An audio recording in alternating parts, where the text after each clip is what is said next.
Welcome everybody to a regularly scheduled DSCA board meeting. I am declaring a quorum here. I see Patrick, Clark, Judy, Kathy, and then we've got Pearl, Roger and Roger here. So I think we are good to go. Who's missing, David? Who's not here? What board members are not present?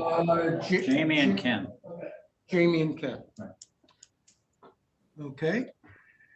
And Where's Roger? Roger's right here. Okay. Oh, I didn't know he's there in person, Yes. in the Yep. flesh. Oh, Jamie's here. Okay.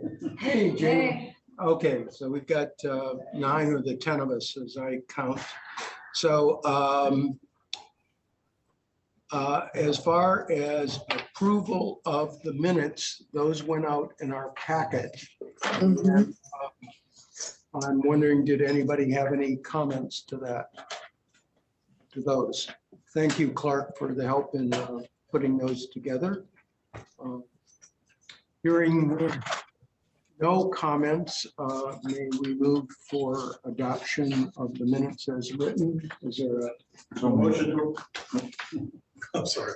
And a second, by consensus, then let's adopt those minutes if we may, please. Clark, treasurer's report, please. Do you have that available? I have that information. We have Okay. $8,832.50 in our Seacoast bank account. Okay. And expenditures during the month, did we have anything much in as far as expenses? Oh, unfortunately, you caught me a little off guard here. Yeah, we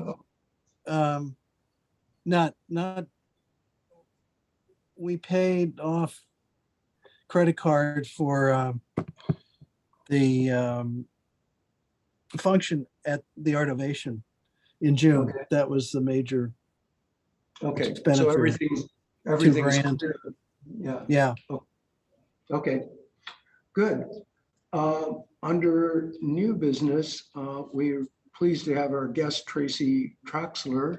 And Jamie and Patrick, can you help with the introduction of Tracie? I believe you know Tracie from the past. If you need Yes. help with the introduction, that would be terrific. I'll let her do her formal introduction, but I remember Tracie coming. It's been some years now, but she was introduced kind of the same way she's going to be to you guys tonight. She has a great composting program, and I remember, I want to say it might have even been Barbara who came and told us how great of an idea this is. And everybody's always concerned about, oh, this is going to smell. And so I was very inspired by all of this, and I tried it myself. I could tell you it does not smell. It's fantastic. It's a really easy process. So I'm actually excited to have her back. So I was very inspired last time she came here. So I'm hoping you guys will be too. Okay, and Tracie, may I ask you to just sit up here? Yeah, where's an optimal?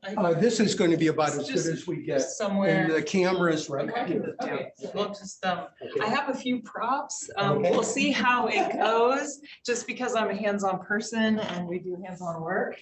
But those of you who are on Zoom, you can use your imagination a little bit. I know just a quick 10, 12 minutes. So where is the best place for me to face my face?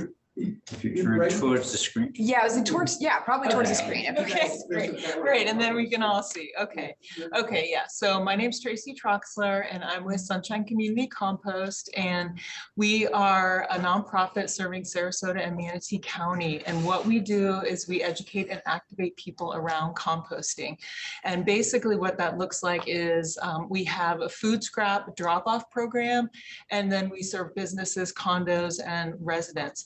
And the main program, which Jamie is part of and Patrick has been part of, is where we set up food scrap drop-off stations in the city parks, and people can come bring their food scraps so that we can keep it out of the landfill, so that we can keep it out of the sink disposal, so that we can turn it into a resource instead of a waste. And then we turn those food scraps into compost, and then people that want it back can have it back, or we donate it to either community gardens or microforest projects around the community to make sure that the food scraps become a community resource, either your individual resource or a community resource. So that's the main that's the main program that we've been running over the last 5 years. And I actually just came from the hospital, and they're composting their food scraps, which is in the thousands, 20,000 pounds as of this month.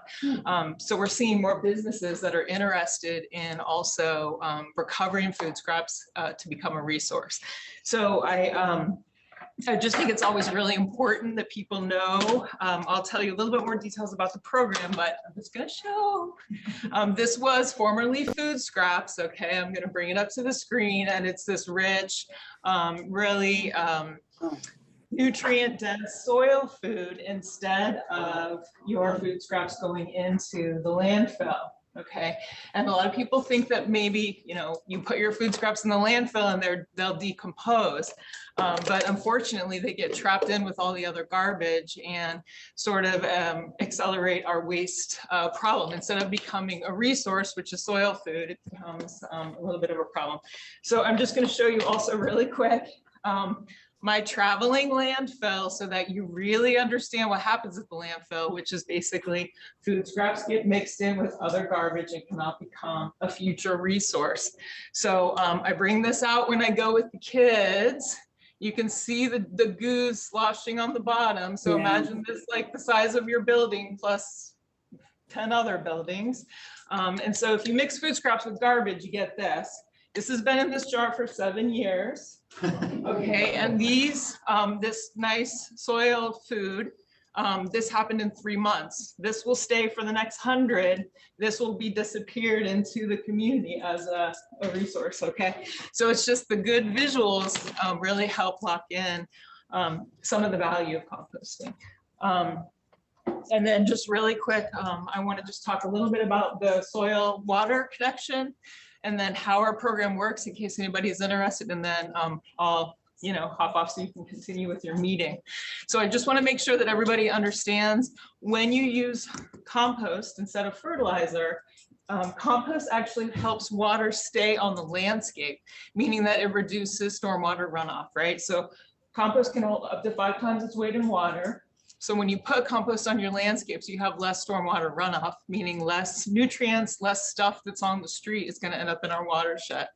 And we all know how important water is, especially where we're located. So, so I just want you to know that you can turn your food scraps into a resource that's going to help the entire ecology, as well as all of our just general well-being, because we love the water. It's why we're here. Okay. So this is Tracie, you're gonna tell us what you add to the food scraps, so that the compost doesn't end up like smelling the back of a garbage truck? Yeah, if you are a food scrap drop-off member, basically all that happens is that you go to one of our drop-off stations, you get a bucket, you put your food scraps in a bin that is sealed, and you put a little bit of carbon on top so that the next person has a nice clean sort of slate to work with, and it starts the composting process. And twice a week we go to the parks and we swap out those bins. So that means that we are taking that material out of those bins and we're starting the process going. So that prevents you from having any smell. It prevents any kind of smells, animals, the traditional things people are worried about. And the bins are within a wooden containment system. So it looks a little bit nicer aesthetically. And it's sealed and locked unless you're a member, and then you can access the system. So if anybody decided they want to participate in composting in this way, you can sign up online. You can get a bucket. You also get this nice nifty little sticker that tells you exactly everything you can and cannot put in there, so that we don't end up with, plastic and, funky things.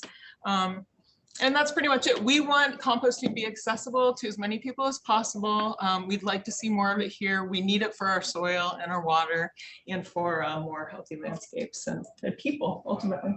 Could you explain what was the material you had to put on top of after you made a deposit? At each site, we have one bin with mulch. Oh, And okay. there's a little scoop So you dump your food scraps and you take a scoop of mulch and you put it on top. And that way no fruit flies for your neighbor. And we actually start the composting process a little bit earlier, you know. So for this property where we have 186 units, and Pioneer Park is just almost on the other side of that wall. So you would put some sort of receptacle over there in Pioneer Park? That would depend on the city. Right now, the closest one is Whitaker Park, which is just another, you know, across from the reserve. That's the Yes. closest one, as well as Gillespie Park. So just so you know, the existing parks that are close to this particular site is Whitaker and Gillespie. We also have them at Arlington, North Water Tower Park, and McAnch, and Gulf Stream, just right by the farmer's market. But could we, is the process you lobby the city to? The process at this point would be that we just talk to the city and find out if they're open to having one at Pioneer Park. That wasn't, I don't know if that was on the original list or not. So that's a possibility if there was enough interest in this particular region. But the closest ones for condos right now would be McAnch by the farmer's market, Whitaker. Yeah. Gotcha. Gillespie. Any other Are you questions? still doing the where you weigh it when you're there, or did you get? People can do that, but we're weighing the whole bit now, so it's not essential. Okay. Yeah. Patrick? Tracy, this is Patrick.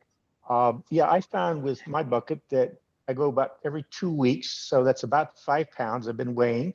So we are averaging about 10 pounds a month with a visit every 2 weeks. And what's really nice is you drive there, drop it in, and then walk the park. You know, get your morning exercise, walk around for 20, 30 minutes, and you've done your composting and got your exercise. So those are good locations. As you know, we did reach out to Bill Waddell at the Bay Park and have been trying to advocate that the Bay Park do a site as part of their demonstrations. You know, they do a lot of all their swell, other things. And I think that would be an ideal location for another demonstration, would have some placards that describe the process. Maybe it's how you then use that as a starter batch in your landscaping in the park. So you're, you know, I guess somehow I'd like to know how much the city through that process is curtailing costs of fertilizer, of added material, landscaping material, et cetera. Is there any, are they tracking any of that? Are they able to show any cost savings? I don't think around fertilizer use. I think at this point, it would just be around the tipping fee reduction at the landfill. Because that material is not having to get tipped down there. You know, so it would take a little bit more dialed down research to refine the fertilizer versus compost use. But I can say that the Bay would be an excellent place to demonstrate the soil watershed connection and educate the public. I mean, I'm all for that. I mean, I'm all for it. I put it in my survey, by the way, too. So yeah, so, but you know, there might be opportunities on the road, and certainly we could provide compost for the region for any planting. So it would be amazing. Maybe Bob Perlow, your follow-ups with Bay Park folks, if there's a discussion, you know, that might be something to, at least Bill Waddell said they were open to considering that. I don't know what status has been on that since we asked about 2 months ago. But thank you for all that you're doing, Tracy. This is a great program. We encourage others to do their part too. Yeah, appreciate the invite. Yeah, I was gonna say, I know I said this when you first came in, but for anybody that missed it, it really, I can't stress enough. I was very nervous that it was gonna smell, and it really doesn't. There's a nice lid. It's about as easy as possible. Like Patrick said, you just go, I would take mine weekly. You just dump it in, you put the compost on top, and you're done. It's just really, really easy. And like Tracy said, there's a sticker on there that'll tell you exactly what you can put in there and what you shouldn't put in there. So yeah, we want to make very it easy. Yeah, we want to give compost a good name. So we do everything we can to keep it clean, pristine, and give people back a nice product, or the community a nice product. So, yeah. What do you do with the product? We give it back to the people that participate, or we give it to the community gardens and the microforesting projects that are going on. Jamie was going to be doing a lot of transplanting. She could call you and say, Yes. I'd like some of my material back. Correct. I do have plants on my And balcony. we are giving some plants away for people that don't want compost. We've been starting little kales and tomatoes. Like, I can't use compost, but I'll take a little plant. Okay, great. You know, just keep people in the loop. We want you to know that this is a resource that makes things, you know, uplifts. Tracie, can I jump in here? I don't know if you've approached any buildings downtown. I'm at 1350. And a couple of years ago, we spent over $100,000 cleaning out the pipes, basically the sewage pipes. And the guys that came around said that if it were their, if they were running it, they would stop all the disposals in the buildings because disposal, what's coming out of the disposals is clogging the pipes basically because of the laterals if it's not flushed with enough water. So I can imagine a marketing campaign to talk to buildings about what about doing this and perhaps reducing the amount of junk going down their disposals and the amount of junk getting caught in their pipes. Yeah, I know that is 5 great. Points That's spent great. more than we did. Have you tried that? I mean, have you had No, I any haven't, but contact like with- that's been a talking point, but to know that it actually happened, we could talk about cost savings right there, like Okay. hands down, very easy. Yes, yes. Yeah, thank you for that. That's a great idea. Can I add to that? Because we did an evaluation here. We have pro-vent drains. Most of the high rises have so-vent drains. Yes. And it means that it requires more water to either flush a toilet or, and we have a campaign here that discourage people from using their garbage disposals. Don't put rice down there, flushable wipes. I mean, everything you can imagine. So now we just keep a plastic bag by our sink. So having something like that we can have and empty out once or twice a week would just be ideal. Yeah, that'd be great. That'd be great. Yeah, and it's also, it's a water savings too. We know that's that's coming up, that's up right now too. So Our maintenance supervisor recommends that you pretend you don't have garbage. Exactly. right. How do, is there a website or something? Yes, I have a few cards. I'll leave contact. Great. And there's also another way that we do this that you could consider is that we also have a commercial rate where like a building will hire a bin and everyone brings to that bin at the building and then we do the pickup Oh. and swap is there. So that's another option that you guys can explore. That's great. About that. Well, I don't know how much time I have. I don't want to, I can have an offline conversation. Couple more minutes. Yeah, you're fine. Yeah, we usually do each 21-gallon bin, it's $65 a month, which breaks down to like $15 a week. And then if you exceed one bin, you go up to 2 bins. So now you're $120 a month. And that's like, depending on how many residents put in there. So we do that at Cityside. We have a roof type compost station there. And I just swap out the bins on the roof and send the bill and I send them a report on how much was diverted. In some cases, we translate that into water, into carbon emissions, into whatever other kinds of savings. So we could do some water savings metrics on that if that was something that enough people were interested in. Wow. We absolutely are. Because water is one of the biggest monthly bills. Yeah. Patrick, you had a comment? Yeah, I just going to say, if you have more than 4 people, that's the savings there. But I think the issue is how to get the condo property to then tie that in to use it with their landscaping. So that's the other thing, is reaching out to landscaping companies that come and service the condos. Do they know what to do with that? Are they prepared to do that? And would that save on the cost of that service? So I think that's something also to negotiate with, your landscaping companies. Definitely. We just like to see it moving, no matter which way it goes, more across the board. So, okay. Well, thank you so much. Yeah, thank you for the invitation. It's really great to see everyone. Thanks for I'll coming. look forward to composting with you all. And if you could leave a couple You wanna rows, leave us? Oh, yes. we'll get them out. Yeah, I'll just step back here and then I'll put them on the table. Okay, thank you.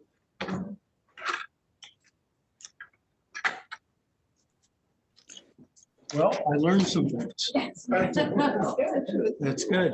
Good. Thank you, Tracie, again. Next on the agenda, under old business, the status of the comp plan amendment.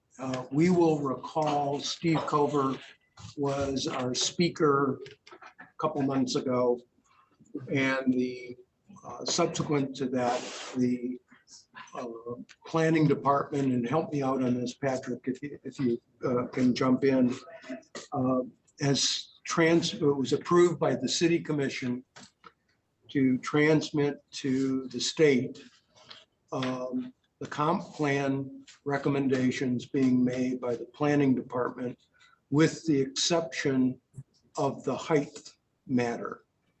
And I've learned and actually received a copy of what exactly was transmitted to Tallahassee.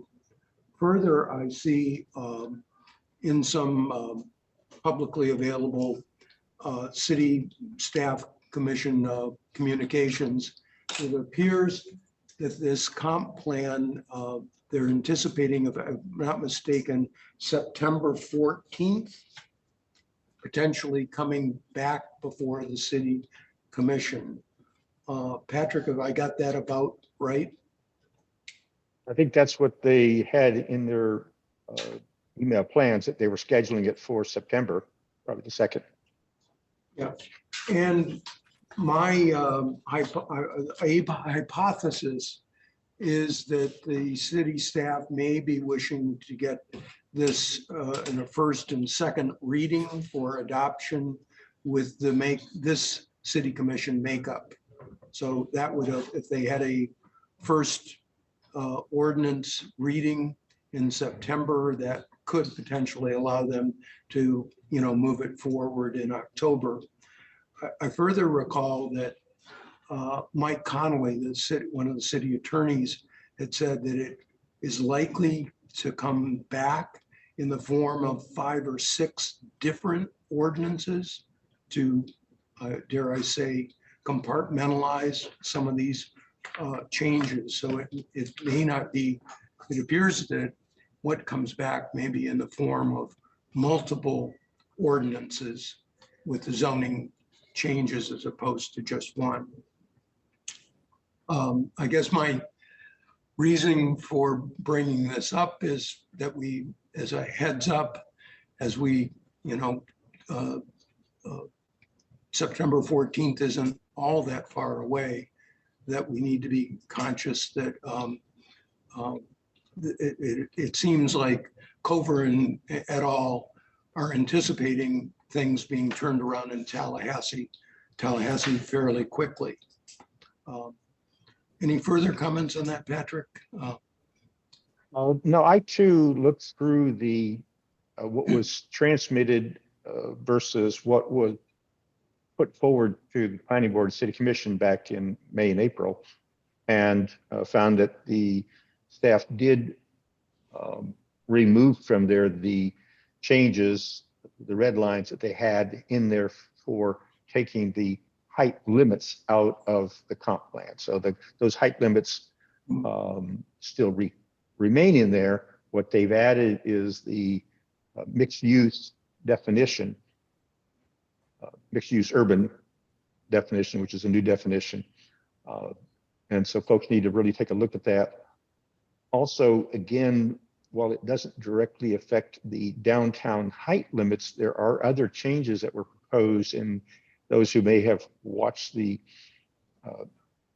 meetings, both planning and the city commission meetings earlier on that topic, there were objections to taking out the comp plan requirements for master plans, such as neighborhood master plans. There's also a change to remove from the comp plan one of the maps that really deals with the land that's on 4th Street. I think it primarily affects Gillespie and Park East, but not the Rosemary. So it's above Orange. But there's some things in that they're making changes to that do affect other areas, and certainly something to pay attention to, but at least the proposed changes are the things that we requested to be removed were taken out of what was transmitted. The one question I had is on density. Is density now delinked from height? So they are talking in what was transmitted to Tallahassee, that it seems that density might be able to be changed outside of the comp plan. Is that the way you're reading it, Patrick? No, That was my understanding of it, but I'm, Patrick, you might know better, obviously, but I'm on the same thinking of you, David. But it was gonna be teased out. well, the density limits are in the comp plan. So like, for instance, in the it's base residential density, and this is I think this is the downtown Bayfront, base residential density up to 50 units per acre. So those statements of the base density are in there. Then it states that additional residential density may be approved when attainable housing units are provided, without getting any specifics there. So I think that provides a mechanism for doing attainable housing through a zoning text amendment without changing the comp plan. In other words, you keep your base density at 50 units an acre, and the heights are the same, then anything would have to be a comp. I mean, they could change the density. That's my understanding, but I think that needs to be maybe clarified. Okay, well, I just wanted to bring this up. Patrick and I are having additional meetings on this, but just to make people broadly aware that it seems like it may be coming back to the city commission as early as 6-7 weeks from now. And so to be continued, okay? So will DSCA likely take a position on the comp plan? I mean, we have made statements in the past up to this point. Should there be a process by which individual board members and condo associations can send in comments to help direct the position of DSCA? I mean, what's the result of this other than it's a good discussion at a board meeting? I would think we did take the formal position not to remove the height from the comp We plan. did that. Yeah. So the question is, what next? Now that we know what they've submitted, do we want to weigh in on the other elements? Well, not only that, but there may be people coming back to try to reinvent the height limits. And we may want to reaffirm our position from the point of view of the Downtown Condo Association. So Patrick, thoughts on this? Our zoning committee is kind of I know. disbanded. So is there a group of us that would at least kind of ad hoc on this? I think what you and Patrick are doing is just great. Well, I would propose, Kathy, with you being our most downtown centric kind of representative, if you, Patrick, myself, and Peter, you seem. Well, I'd be interested. I'll try to give it a Okay, shot. so let the three of us take a look at this and then come back for further discussion with something more specific at our August meeting. Is that okay with everybody? I agree, and I think it would help to have clarity on that, on everything, obviously, before we take a position, but yeah, I would absolutely. We now know exactly what was transmitted and the new information is it could be coming back as soon as, mid-September. Okay. Sure. Okay.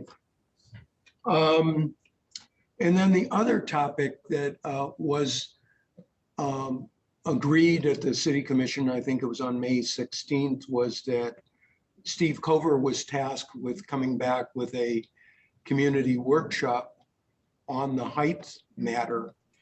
And he's reconfirmed in some written communications that his plan is to do that. We don't know exactly when. So that's another thing we need to be mindful of and involved with. So, okay, to be continued at our August meeting. Kathy, some city updates? Anything? Yeah, I do. Just a couple of them. This was from the commission meeting from Tuesday. The Bayfront Park, they are going forward with plans for the splash pad and the playground, and at a $2.9 million price tag.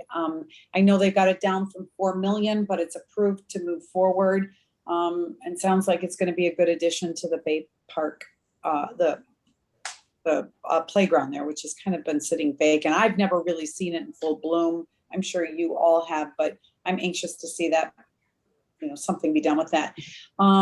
Commissioner Brody resigned from the Affordable Housing Advisory Committee, and Mayor Arroyo now is appointed as the elected official to that board.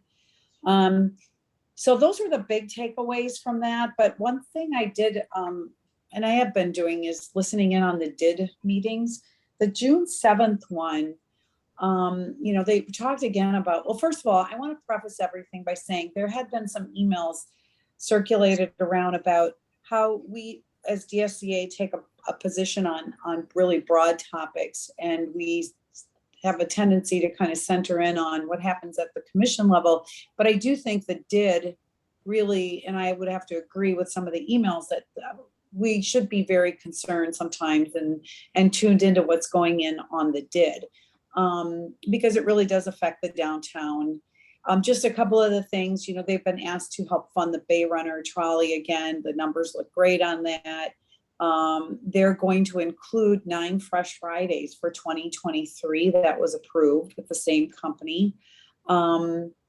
They're looking to beautify, maintain, enhance, however, alleyways for the downtown. And their next speaker at their July 7th meeting, which is going to be tomorrow, is going to be Mayor Arroyo, and Mary Davis Wallace is going to be at that meeting talking about the alleys and the condition of the alleys, which is, I think, very important to us. And then also on the tomorrow's meeting, they're going to be discussing the Green Building Program sustainability, which measures the building's energy and water performance in Sarasota. And I think now that I've heard our guest speaker with Tracie today, I think that it sounds like that's a good discussion to have. And then tomorrow, July 7th, they're also going to be discussing the New Year's Eve, which is going to affect downtown. Ron Soto is not, as many of you know, he stepped down and is somewhat retiring himself from the DID, kind of peeling away, and he no longer wants to sponsor or work with the New Year's Eve downtown, and they're looking for other people to take ownership and leadership of that. And I think it's going to look very different. So tomorrow's going to be an interesting conversation about that. And again, I guess I would suggest, I know I've offered this in the past, and I would like to advocate for a DID member to come as a DSCA speaker. I would be willing to take that on as an action item, but because they do have a presence with, cleaning the sidewalks, festivals, beautification. They also work to improve the downtown core. Obviously, they're self-taxed. They recommend private activities in public spaces, working toward positive experiences in the streetscape and walkability, and work to recruit and retain businesses and with offers of financial incentives. And I think that really does speak to a lot of what should be important to us as DSCA, the condos in the downtown area. So I don't know what your thoughts are on that. I thought I'd just throw that out there, but anyway, that's kind of my spiel on what's happening in the city. And of course, we're talking about some of the other things have already been mentioned, so I didn't want to double back on that, but. Okay, thanks, Kathy. Sure. As far as my report, one of the big news to me is just this morning, I received a copy of the entire proposed budget. I think it's, 400 pages or whatever. Just this morning, starting to digest this, I made one run through it of some of the matters of most importance, I think, to DSCA, including the Boulevard of the Arts, the 10th Streetscape, the Rosemary Park, Main Street, And I'm in the process of going through that, and we'll be discussing it with some of you, but some of the summaries are really interesting. The revenues and City Manager Brown is recommending a slight decrease in the millage rate to some extent because the assessed values, if I'm not mistaken, citywide were up something like 16% or something like that. So it's my recommendation that I kind of go through with that and come back just like on the comp plan change and see what position, if any, the DSCA wants to take with regard to budget recommendations. I did share with you that the Rosemary District Association did write the city commissioners and staff a week or so ago with their specific recommendations with the 3 projects dear to their heart. So they are on record with recommendations to, continue to fund Boulevard of the Arts, 10th and the park. So if the question is, what kind of items might we want to weigh in on as far as our recommendation? So again, I just received that this morning. I've shared some initial notes with a couple of you, and we'll, be back for, further discussion and see if we have a motion. We can entertain something about what our position on some of these matters is. I mean, it's a big deal. The 5-year capital improvement budget, is funding a lot of important streetscape matters, and the revenues coming from our downtown area are very, very significant. The other thing I would say is the TIF, the tax increment financing district, which most of you are aware of. I mean, the revenues into that fund, the taxable base, I think, is now up 40% from when the base was set 2 or 3 years ago. So part of the reason for that is, Peter, you're in the call, your building was a big contributor to those TIF funds because your tax basis was so low. But the TIF estimates, and as we know, I think those monies can go to fund the Bay Park, potential performing arts center, and streetscape efforts essentially within, call it the Rosemary. So those monies are going to be very, very significant and something to be talked about in the future. Another minor area, there was an opportunity to have some piggyback on some work somebody else was doing, and we now have some new aerial photography of the downtown, our neighborhood, so as to speak, for further discussion and maybe updating some of our website photography and what else. And I think that's what I have for my report. Moving on, Ken is not with us, so I'm afraid we're not going to have a Arts and Cultural Committee update. Jamie, what do you have on events? Yeah, so we're moving ahead with the October 18th event. We think it's going to be October 18th. I know there's a DSA event the same night, so might be worth some discussion at our next meeting. But we do finally have a title. It's Our Fines Coming to Your Condo, New Legislative Deadlines. So we've got that far. We've got some topics set up, and we're chugging along getting, I think we have maybe 3 of the 6 speakers lined up. And I did get some very exciting news today and confirmation that, and this will be music to Clark's ears. So Church of the Redeemer has this, sounds strange, but this brand new building when they've got this terrace upstairs in a room with great audio visual, and the terrace overlooks the bay. And normally the rental fee was $1,800, and they confirmed that they're going to give it to us for $150. Wow. So we're pretty excited about that. So yeah, she just did confirm that today, and yeah, everybody's just chugging along. We've got I I think a much stronger marketing plan this time and a schedule to get everything done. So. And I just heard earlier today that Mick Patel, the chief city engineer, is confirmed as Great. being on our panel. So we'll have the. Even have one more. Great. Yep, okay. So Fantastic. Nick will do a nice job and Yes. brings with Great a speaker. degree of credibility. Yes, absolutely. That's all I have. Green space, Patrick? Okay, yes. We had a meeting on a Zoom meeting on June 29th and had our guest speaker, Jeff Rendenberg, the sustainability coordinator for the city of Sarasota. And he spoke to us primarily on the proposed new green building policy. This was something we sent out the survey back in January of this year. Many people participated, took that survey, and the city had hired a company, South Face out of Atlanta, to work with Jeff and analyze all the data and come forward with recommendations. And in the slide presentation, they talked about all the groups that they had met with. And after they had met with all the groups, they started putting together a proposal and their slides. And now they're out talking to residents as one of the last steps in their final process here. However, we were able to point out to them that Building Owner Management Association doesn't control condos.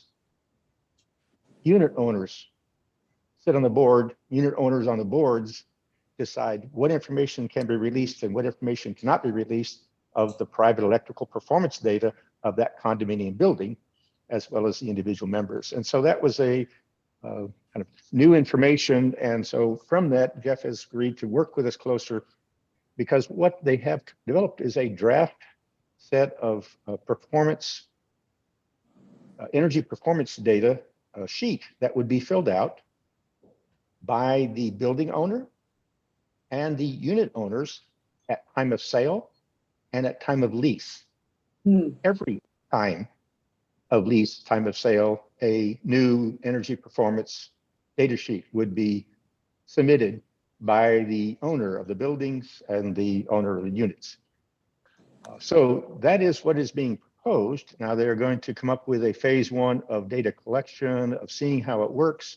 And when they get 80% compliance of all the targeted buildings, which includes residential high-rise condos, they'll then go to phase two, where they start requiring the submission of those documents.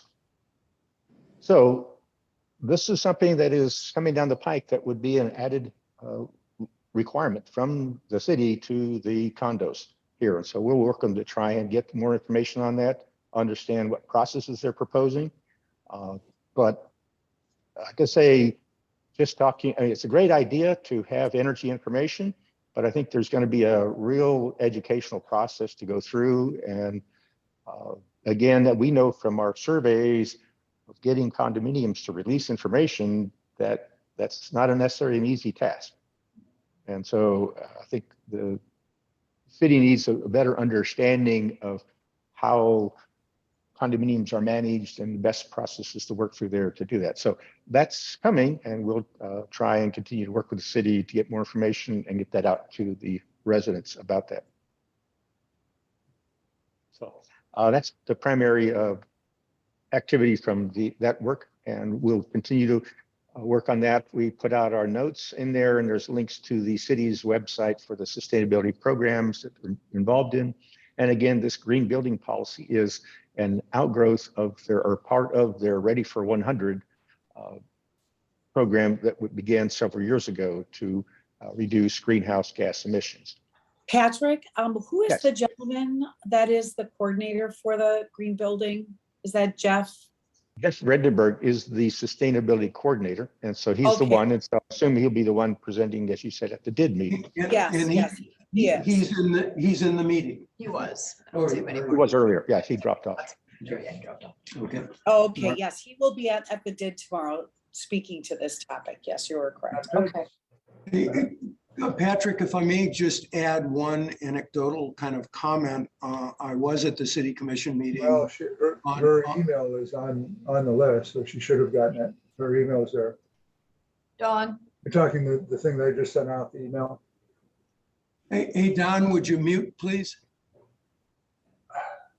Who didn't get it? Don Fitz, he's muted. Carol who? Oh, I don't have control. I don't Does somebody have have control over the? Do you have? yeah, no, at some point in time, we should go through the process of getting emails from the residents. Those are only people that are on the. Hey, Don, Can you? Well, first, there are a couple ways that people get don't it. think I can do it. One is they need to be on It's my not on here. database. They need to be on the constant contact database. That's the only way they would get it. So if she wants to give me. her Don, email, put it in my Don. Hey, contact Don. database. Hey, Don Fitz, Don, Just do it, please. I'm Don. in the middle of a conference call. So if you could do it, that would be good. okay. You're giving credit for a presentation. Hey, Don, mute, please. Don, mute, please. Okay. I was going to add just one thing to Pat, the green space report from the city commission meeting. Kathy mentioned the discussion about the Bayfront Park playground that they were planning. And one kind of positive thing is, as they discussed their plans, somebody brought up the issue of shade. Mhm. And Yeah. the punchline is they were looking to, they had an estimate of $4 million they were trying to cut. They cut it, pick a number, 2 million or something like that. 2.9, I think, 2.9, yeah. But one of the things that they cut out was shade structures. And it was brought up by the members of the commission that, hey, you don't want to do that. If it's a, can we find a way to add shade? So on the minds of the commissioners is shade and canopy trees and shade structures or sails or whatever. So I saw that as a positive development at the city commission level that I'm not sure I've seen in the same way in the past. And it seems like shade trees and shade cover for walkability is increasingly, it seems like the memo has gotten out to the commission that that's something that is important to residents. So, okay, just thought I'd mention that. Moving ahead, Peter on homeless. No report this time. Okay. Health and safety, Kathy, anything? No, Roger, transportation. Okay. I've been gone a while, so I had to catch up. And had the opportunity to go through the proposed budget for the next 5 years around capital, and just thought I would mention some of the items that are contained.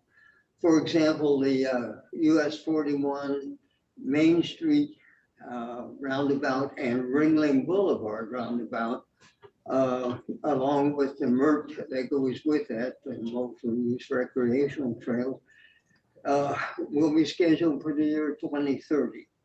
So it's a ways out. And of course, the completion of the roundabout at 41 and Gulfstream is coming along nicely. If you go up to the top of the Westland, you can actually see that the roundabout itself has now been created. And it takes a really short time now to get from my place to your place, zipping through those roundabouts. Also in that budget, while I'm talking about the high occupancy vehicle lane transit from Bird Key to US 41 at Gulfstream is part of the plan for future, which should facilitate the traffic consideration, especially in season. Well, yes, I don't want to forget, I had it noted here, the citywide trolley program has been a phenomenal success. And they put on a third trolley over the 4th of July. And the company voluntarily did that. And the trolleys were jammed for the entire length of time. And even in slow season, we're seeing significant use. But even more surprising to me is the scooter rental program has been phenomenally successful.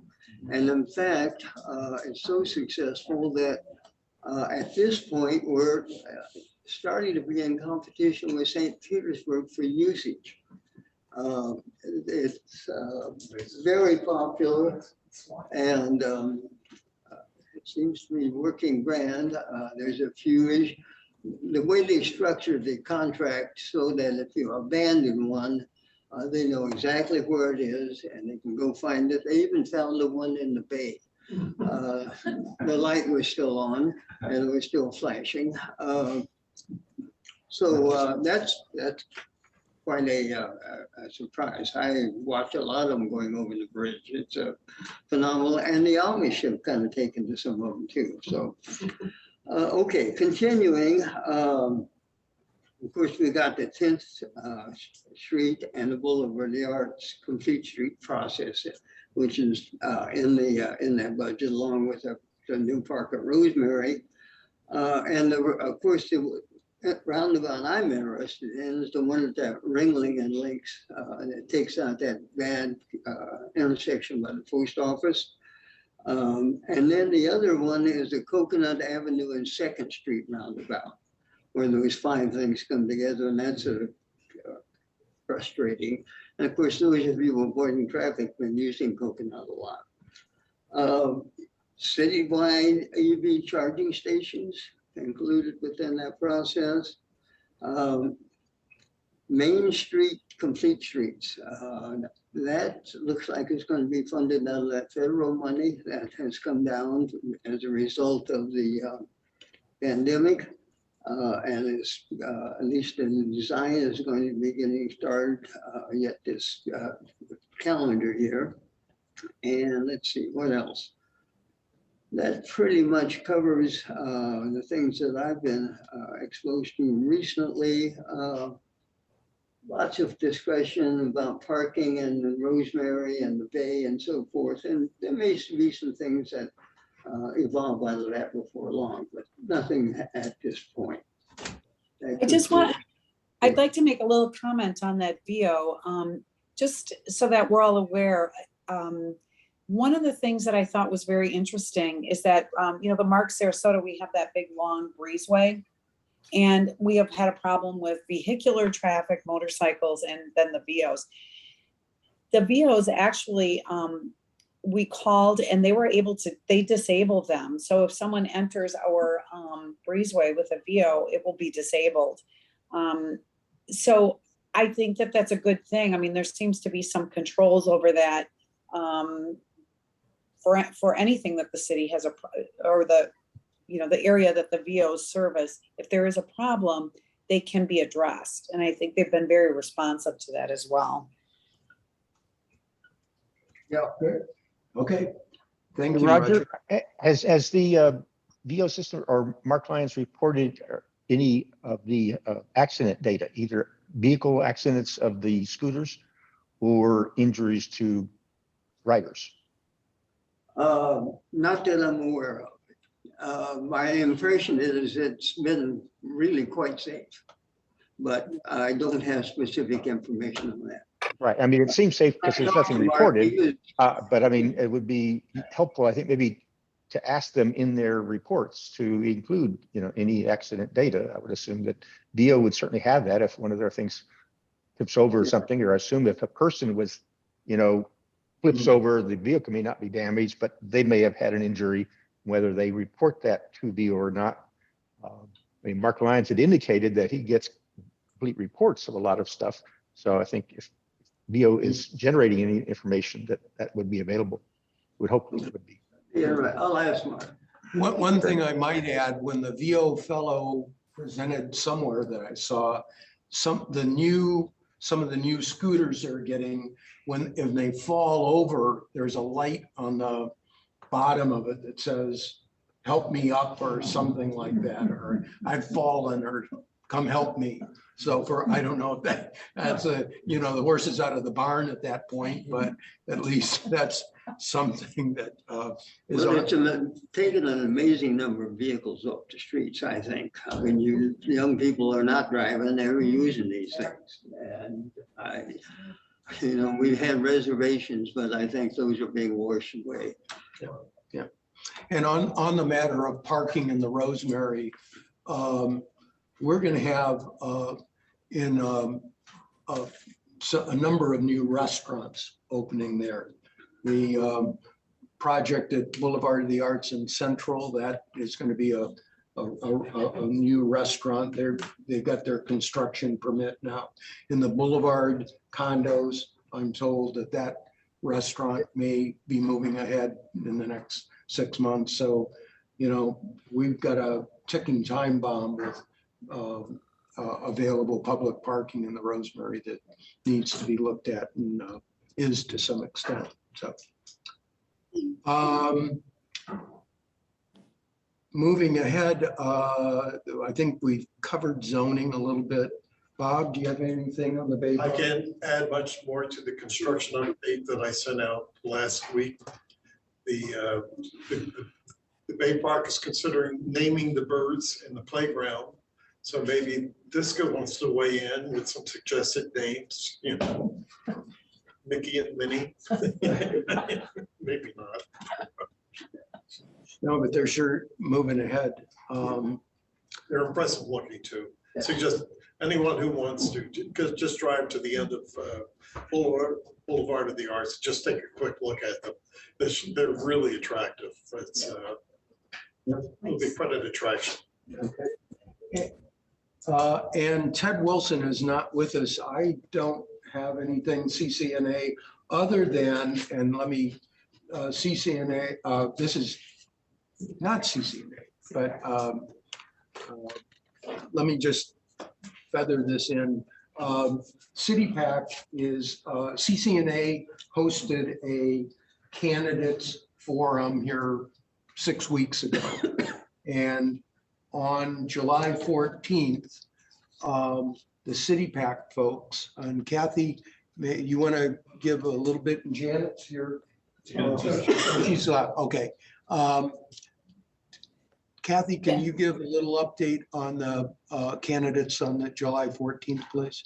Unfortunately, I'm not going to be there. So I kind of took myself out of the conversation on that, the loop, but it is going to, CityPAC has organized themselves and are organized to host a forum with the candidates, which I think is great. And we'll see how well attended it is. I know that they have asked to partner with DSCA to have another forum coming up after the primaries, I believe. So Cheryl has done a great job in trying to coordinate that all. She's kind of on site there and meetings and whatnot. But yeah, that's coming up. So we'll get, okay, that's the 14th at Selby Library, 6 to 7:30. Yes. And then the follow on with that, I had, I met with Shay, I can't pronounce his last name. Atlerow.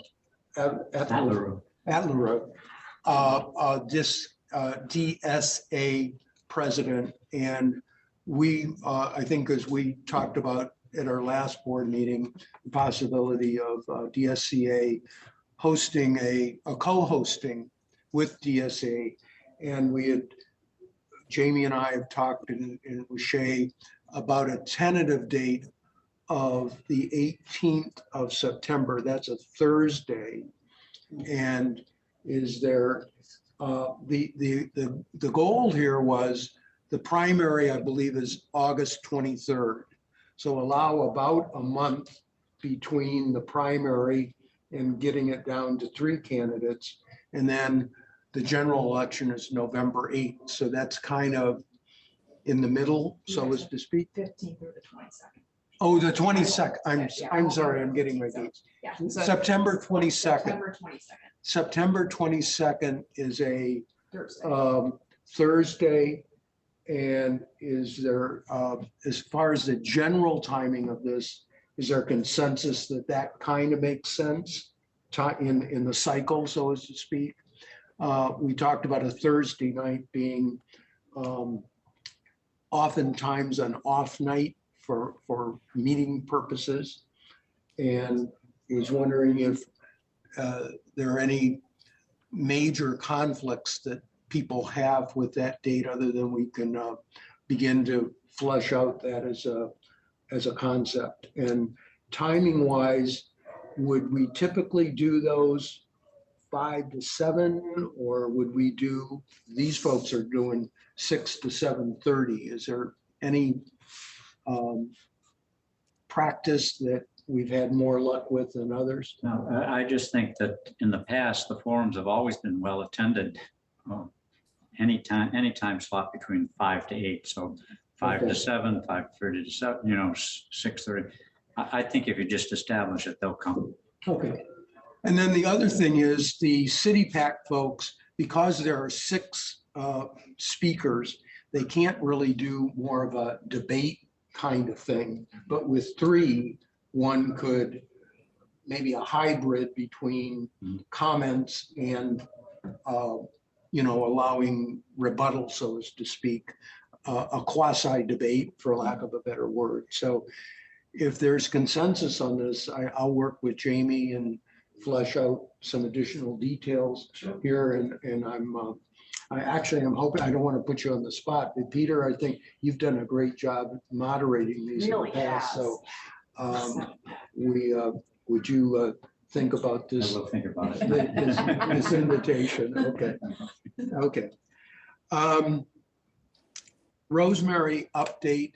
We've got tomorrow, I'm meeting, a couple of Rosemary board members are meeting with Jerry Fogel and Candy Peterson and the Kimley Horn folks on the design. We think we're making some headway on the design elements for Kimley Horn to refine. But other than that, when it comes to money,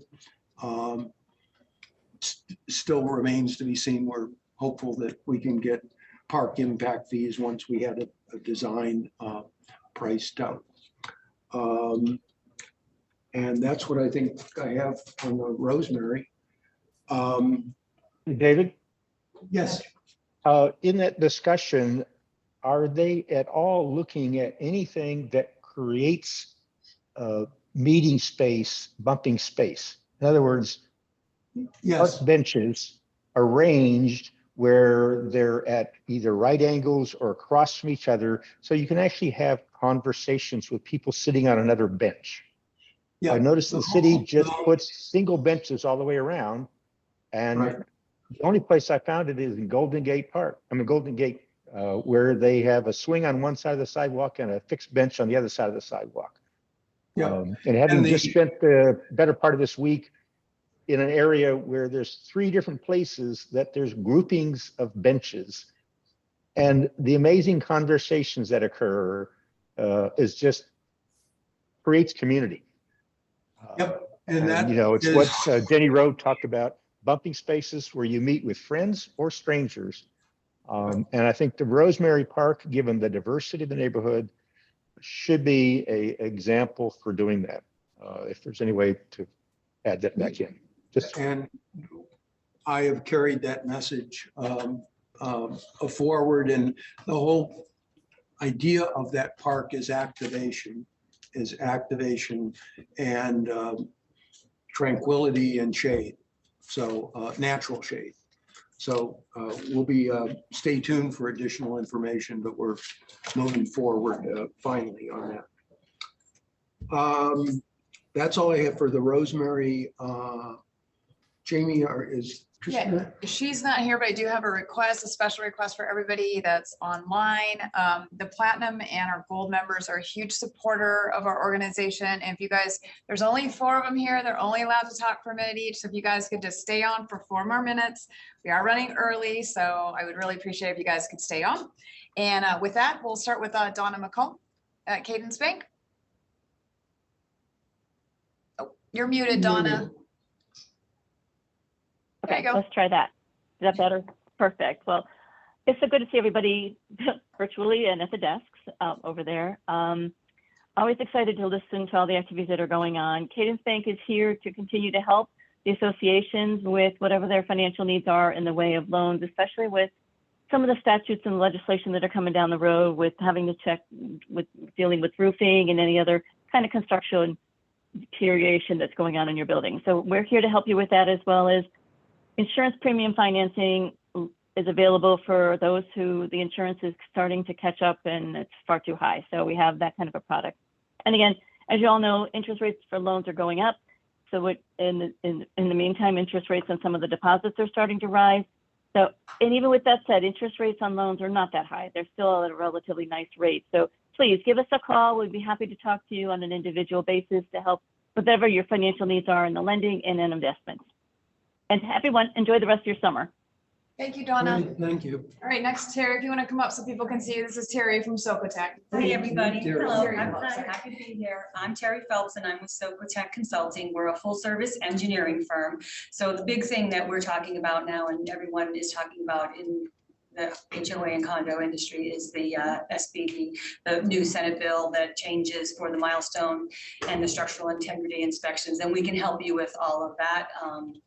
We consult for free. We are a family-owned business that's been around for 26 years out of Naples. We have offices in Sarasota, here where I work out of. We have about 60 men and women working in our for our firm that can help you with it. Right now, we're about 2 to 3 weeks out on proposals.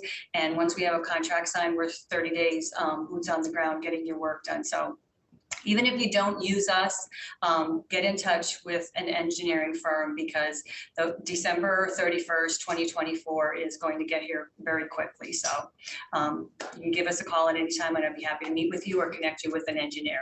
Thanks, everybody. Thanks, Terry. Thanks. Don Fitz was on here. He's not here anymore. But so we'll just bring if Jen can come on up where we can see you kind of just stand where Terry.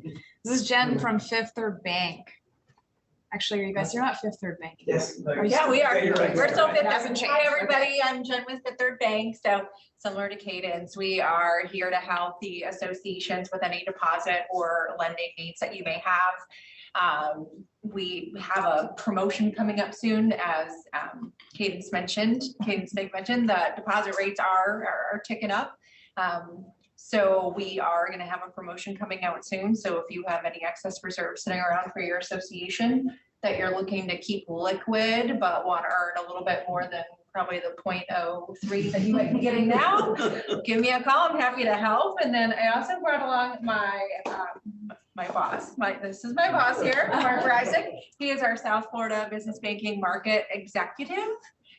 So I wanted him to come in. We've had a lot of recent successes with helping condo and homeowners associations with lending needs. So he's had some firsthand experience. I thought he could share some deals that we've done recently. Yeah, for sure. So I spent 20 years in Chicago, which is a large condo association market, working with CAI and also with ACTA. So our background is just property management, banking. And so when you have just anything that comes up, if you want just consultation or just run ideas, is it something that we have to do a special assessment for? Does it not require special assessment, especially when you're looking at some of the engineering and structural changes that I think we're all having to pay closer attention to now. We are a full service condo association bank. Our local underwriting decision makings in Boca Raton by Keith Dietrich, who heads up our property management group. And then myself, along with Jen, we work with local property management specialists on the banking side. So yes, we are just want to be a resource. Thanks for having us here this afternoon. Appreciate it. Thank you. And I don't see Dawn anymore. So that covers our platinum and gold associate members. Thanks for staying on, guys. I appreciate it. And any comments from member representatives? Jim, anybody else on the call have any, not seeing anybody? No. Boy, we're running early. Okay. Our next meeting will be August the 3rd, same time, same place. Just FYI, I'm going to be out of town for 10 or 12 days, so a little slightly out of pocket while I'm away. So bear with me if it takes a while to get back on emails, but I'll try and get things moving and talk with Jamie and some of you others before I leave town on Friday. So with no, we have Kyle Bache scheduled for the August meeting. So I think it would be beneficial if we can have as many people show up here in person as possible. Oh, that's a great point. Yeah, Kyle Betty, the vice mayor, is confirmed for August 3, and I think that's a interesting time. He should be on his way to being mayor in November. The budget will be approved a week or 10 days after a month after he appears. So it'll be interesting to hear his remarks about some of our themes. So, anything else, everybody? Otherwise, shall we adjourn the meeting and time for some wine? So thanks, everybody, and enjoy your summer. All right, take care.